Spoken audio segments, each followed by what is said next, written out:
Hi everyone. So this week we will continue our examination of complex sentences by taking a look at a compound sentence. Now, to explain to you what a compound sentence is, I need to first of all explain the difference between an independent clause and a dependent clause. So if we take the sentence example on the board behind me here, I live in Singapore because I like hot weather. Actually, don't like it that much, but anyway. So I live in Singapore because I like hot weather. Let's break that in half. First, I live in Singapore is what we call an independent clause. It's a clause that has a subject and a verb, but it is independent in that it makes sense on its own. So I could simply say, I live in Singapore.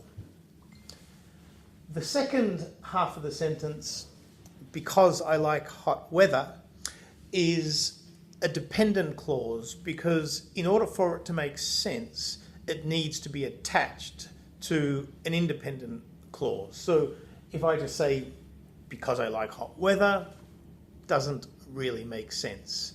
So an independent clause is one that can stand alone, whereas a dependent clause cannot stand alone and needs to be linked with an independent clause.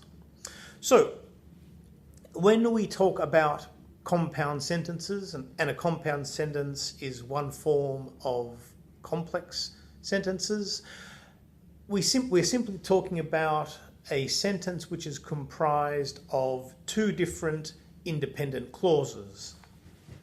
And the two independent clauses are linked by what we call a coordinator, short word like or so, and but, yes or so.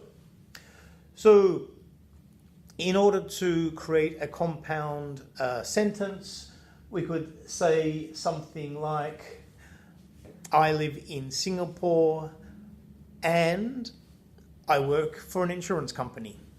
And so I live in Singapore, independent clause. I work for an insurance company, independent clause.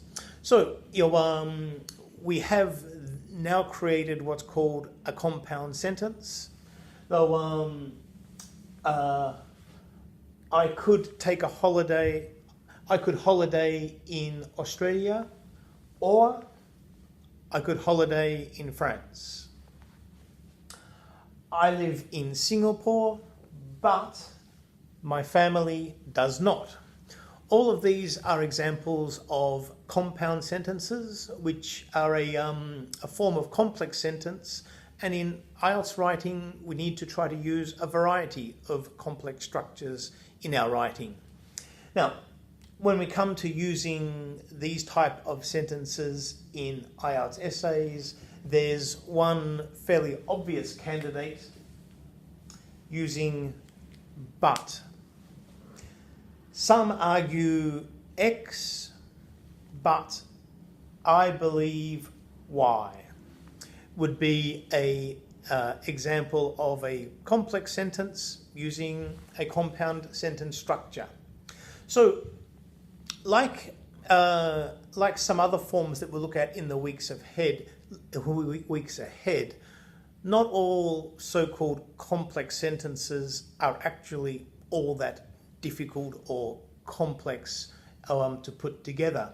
So the compound sentence is an important form, but one that you shouldn't have too much difficulty in adapting into your IELTS essay writing. Okay, I hope that's been helpful. Next week we'll look at another form of complex sentence. Thank you.